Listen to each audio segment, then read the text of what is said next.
Esto es El Lavadero Network, porque la política sucia se lava en casa.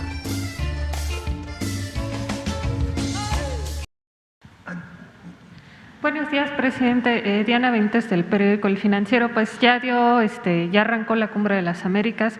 Ayer el presidente Biden habló de la defensa de la democracia, de que sí estaban representados Nicaragua, Cuba, porque hubo una reunión previa con representaciones de esos países, y el reclamo del canciller Marcelo Ebrard, que ya ha comentado usted. Sobre ese punto, preguntarle dos cosas. ¿No cree que en este sentido de lo que usted ha pronunciado, el por qué no asistió, hubiera sido más congruente que no hubiera enviado una representación de México a la cumbre? Y por otro lado, la ex embajadora Marta Bárcena pues también decía que si bien nos afecta la relación entre ambos países porque usted no asiste, pues quizás se pierda la confianza. Bueno, es un asunto de interpretación, ¿no? Nosotros estamos representados, pero al mismo tiempo lo hacemos bajo protesta, porque no aceptamos que se excluya a nadie. Queremos la unidad de todos los países del continente americano en beneficio de nuestros pueblos y no queremos alentar bloqueos ni discriminación. No estamos de acuerdo con mantener la misma política de siempre, intervencionista, que afecta a la gente, que tiene que ver con las cúpulas de poder económico y político, las diferencias arriba, por cuestiones ideológicas, por dogmatismos, por intereses, porque si se asume una postura, ya lo he dicho varias veces, en contra de un país, se puede sacar beneficio, puede uno llegar a ser hasta senador o a tener dinero. ¿Y qué culpa tienen los pueblos? Entonces ya no queremos eso, queremos la hermandad, lo que soñaba Bolívar, la integración de toda América, incluyendo a Estados Unidos y a Canadá, unirnos. Pero por estos intereses de grupos y por la política de odio se excluye. Ojalá y eso no siga sucediendo. Y si nosotros no hacemos nada porque cambie esa política hegemónica que no respeta la soberanía de los pueblos, la independencia de los países, si nosotros nos quedamos callados, pues eso va a continuar. Pero creo que es una política anacrónica, vieja y desde luego injusta,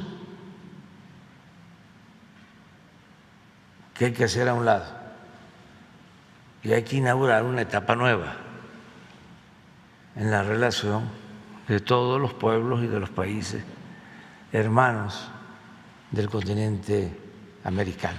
Esto de acuerdo con nuestra política exterior, lo que establece nuestra Constitución de no intervención y de autodeterminación de los pueblos, pero también porque se están dando reacomodos en el mundo y se están integrando desde hace algún tiempo regiones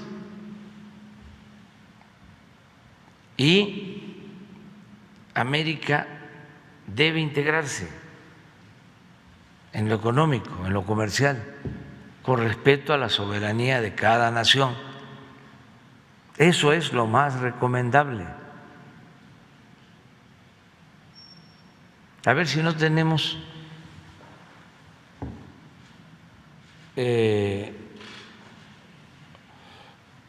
las esferas de influencia económica comercial en el mundo que habían antes, como por ejemplo Asia y China en particular. No aparecía. De ahora es predominante.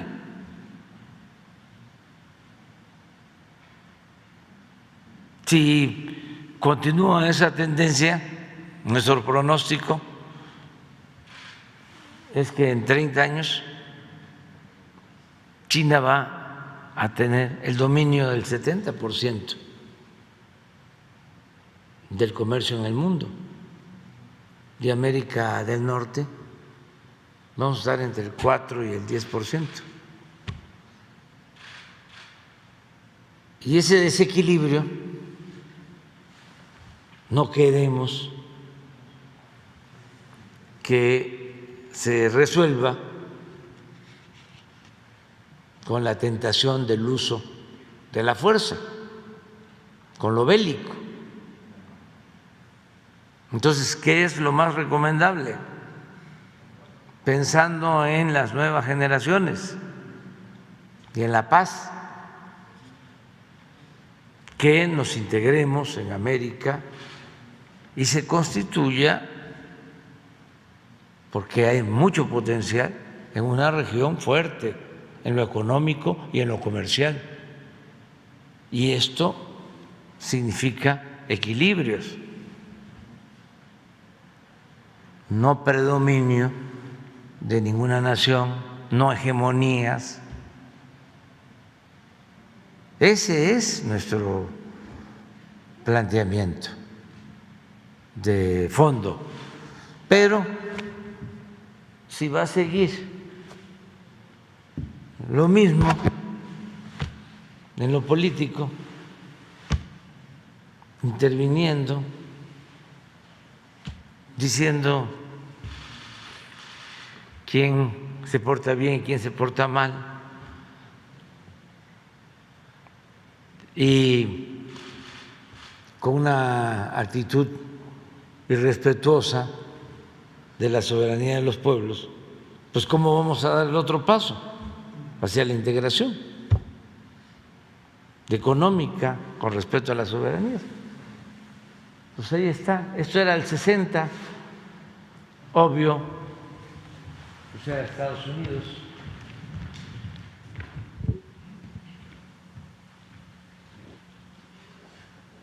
En los 60. Adelante, la que sigue. En los 80 sigue estando, pero ya aquí empieza a verse, creo que por aquí, lo de China, pues es Europa. Adelante. ¿A dónde?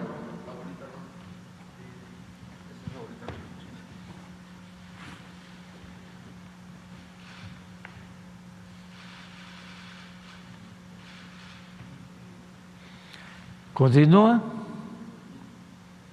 ya empieza, mire, sigue, adelante.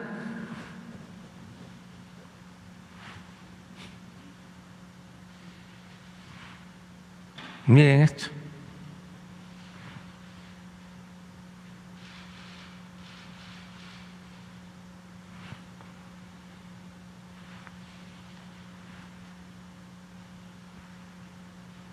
¿Qué va a pasar hacia adelante si esta tendencia continúa?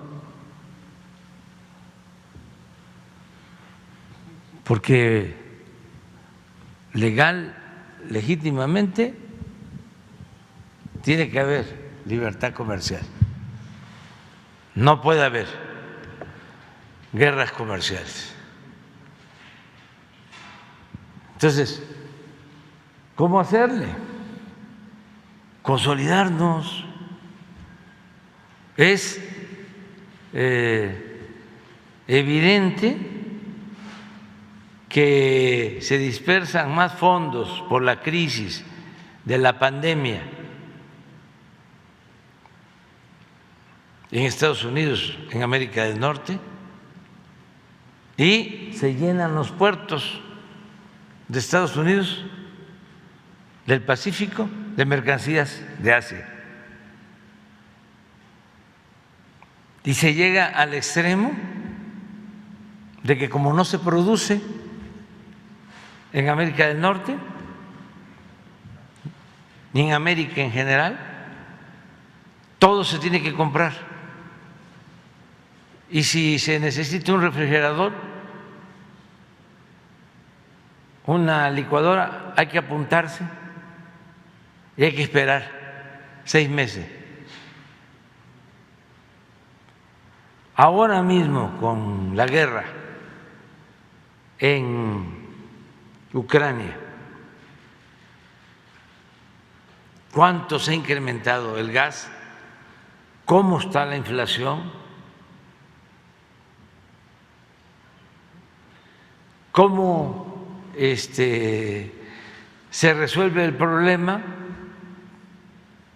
del gas, aún cuando de Estados Unidos se están enviando gas a Europa, congelándolo? No tienen instalaciones suficientes. Se ha incrementado la exportación de gas de Estados Unidos a Europa, pero no es suficiente. Y en el caso nuestro, pues se demuestra que tenemos que buscar la autosuficiencia. Pero esto lo podemos lograr si nos unimos. Y hay condiciones inmejorables, porque América tiene fuerza de trabajo, joven, creativa, muchos recursos naturales, mercado, tecnología, capital.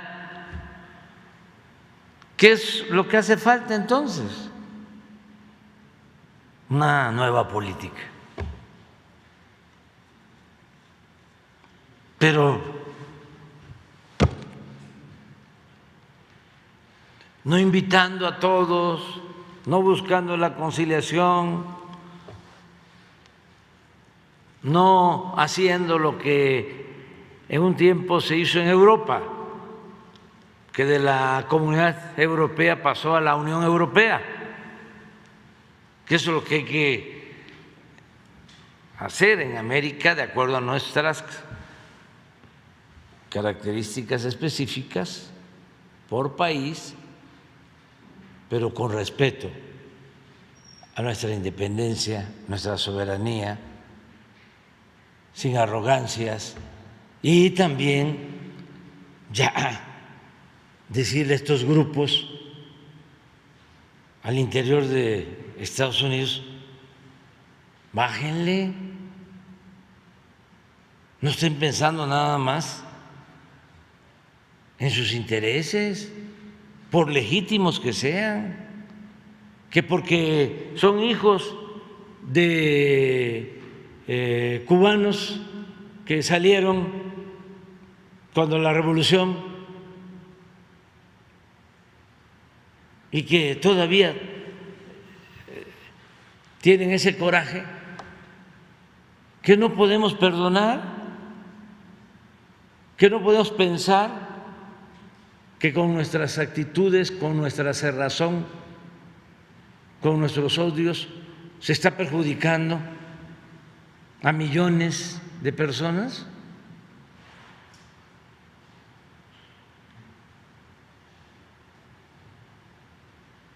¿Cómo se logran los acuerdos de paz en Oaxaca cuando hay problemas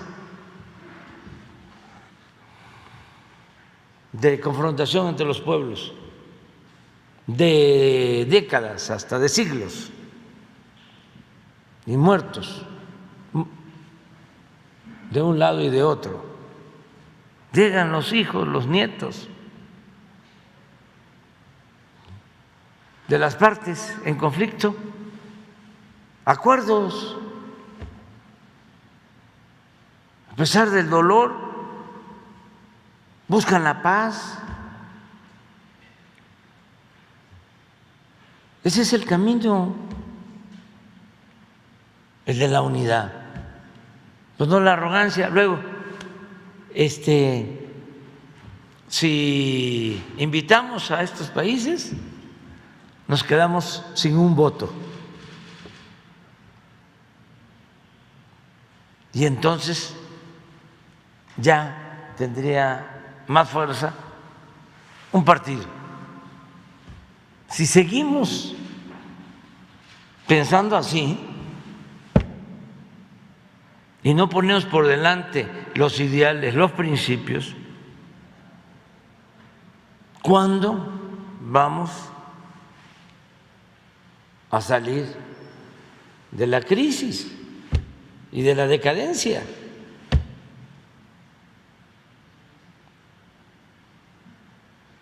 Es hasta lamentable que por el voto de un senador no podamos unirnos. La amenaza de un senador por los intereses de un partido. Entonces, toda esa política cupular, egoísta, en favor de los grupos de intereses creados, debe hacerse a un lado. Y hay que pensar en el pueblo, en la gente. Y también están equivocados quienes piensan que la gente va a seguir siendo manipulada como lo hacían antes, y que esa fórmula de que en víspera de las elecciones hay que hacer campaña en contra de los migrantes, porque eso da votos. Además de inmoral, eso no funciona. Y ahora lo vamos a demostrar, porque quiero ver qué paisano mexicano nacionalizado estadounidense va a votar por un partido, por un candidato que rechace a México, que discrimine a los mexicanos. Nada más les voy a recordar la canción de Blade y una frase, un fragmento: el que no quiere a su patria no quiere a su madre.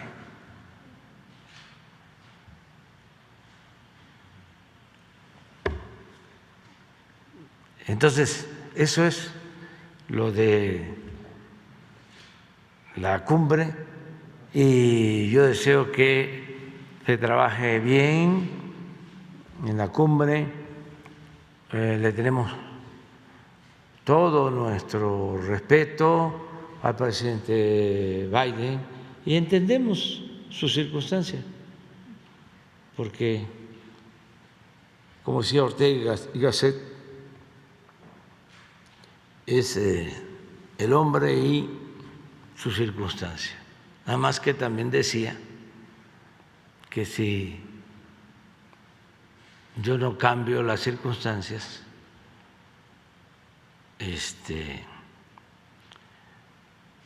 no cambio yo. Hay que cambiar, hay que transformar. Presidente, en un segundo tema en estos días.